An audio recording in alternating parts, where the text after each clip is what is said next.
कि ऐसा खेल दिखाया जो मांग लिया है हम। अब कैसे मैं अर्ज करूं, कहोगे मांगा तुम। पीछे तक आवाज पहुंच रही है? सुंदर साथ जी आवाज ये मेरी तौली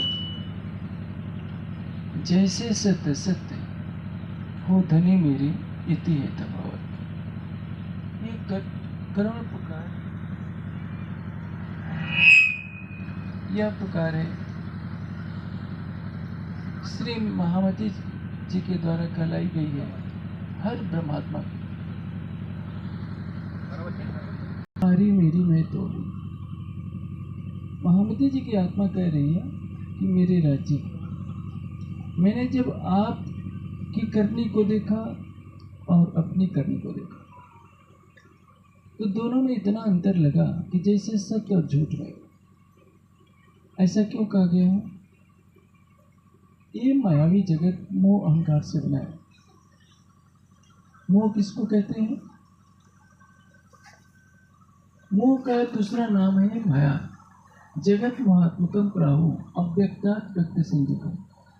यह सारा संसार अज्ञान से बना है, निद्रा से बना है, और उसी को माया कहते हैं।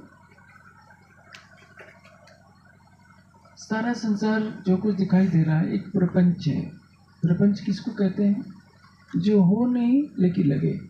आकाश में सूरज चमक रहा है, चंद्रमा दिख रहा है, तारे दिख रहे हैं, ये पृथ्वी ग्रह नक्षत्र दिख रहे हैं, हमारा शरीर दिख रहा है, लग रहा है कि ये जगत सत्य है। वास्तव में ये सत्य नहीं है। सत्य उसको कहते हैं जिसका स्वरूप हमेशा एक समान है। ये संसार तो हमेशा बदलता रहता है। जो परिवर्तनशील है, स्वप्न के दृश्यों की बात उसको शाश्वत सिद्ध नहीं कर सकते। लेकिन संसार में हम रह रहे हैं तो कहते हैं कि संसार है, व्यवहारिक रूप से सत्य है, पारमार्थिक दृष्टि से जगत सत्य नहीं है। और इसमें एक ब्रह्मात्मा जो अपने प्राणेश्वर का दर्शन करना चाहती है, जब उसको दीदार नहीं होता तो कैसे भाव निकलते हैं, यही इस प्रकरण में दर्शाया गया है। और ये सिखापन है हम सब सुंदर साथ को। तारतम्य ले लेते हैं, हमारी उम्र 40 से पार कर जाती है, फिर भी हम सोचते रहते हैं कि राजी क्यों नहीं हमको मिलते। जो अक्षरातीत प्राण की नली से भी निकट कहा गया है। वेद में जिसको कहा गया है कि तद वो दूरे, तद वो ये अंत के, वो इतना निकट है कि मनुष्य की बुद्धि सोच नहीं सकती। और यदि ज्ञान नहीं है, समर्पण नहीं है, प्रेम नहीं है, तो वो इतना दूर भी है कि युगों युगों से कोई उसको खोज नहीं पाया। अब हर सुंदर साथ के लिए ये चिंतन का ये प्रकरण है। महामती जी की आत्मा ने इसीलिए अपने ऊपर घटित करके कहा है, करनी तुम्हारी मेरी मैं तोली। जब मैंने अपनी करनी को देखा, तो हमारी करनी क्या है? देखिए, जीवन में 3 चीजें होती हैं, कथनी, करनी और रहनी। अभी मैं वाणी बोल रहा हूँ, आप सुन रहे हैं वाणी का व्याख्यान, तो क्या हो गया? कथनी।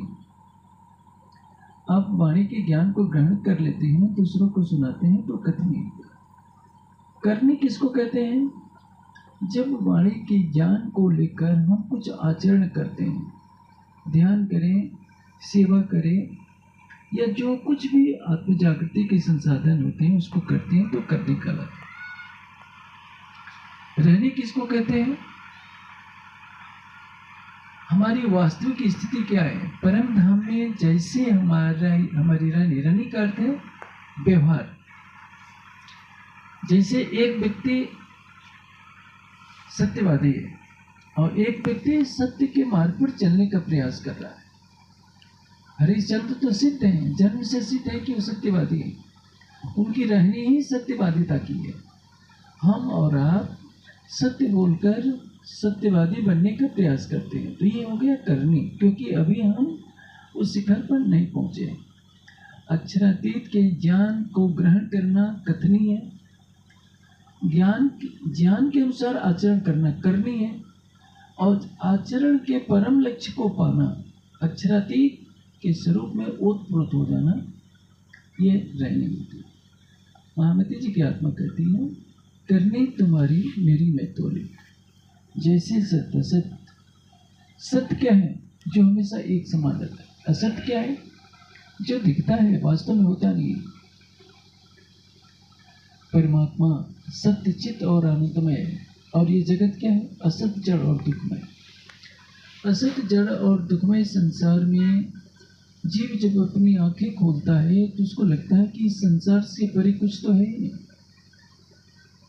आप मुंबई में लोकल ट्रेन के यात्रियों को देखिए, कैसी जिंदगी है।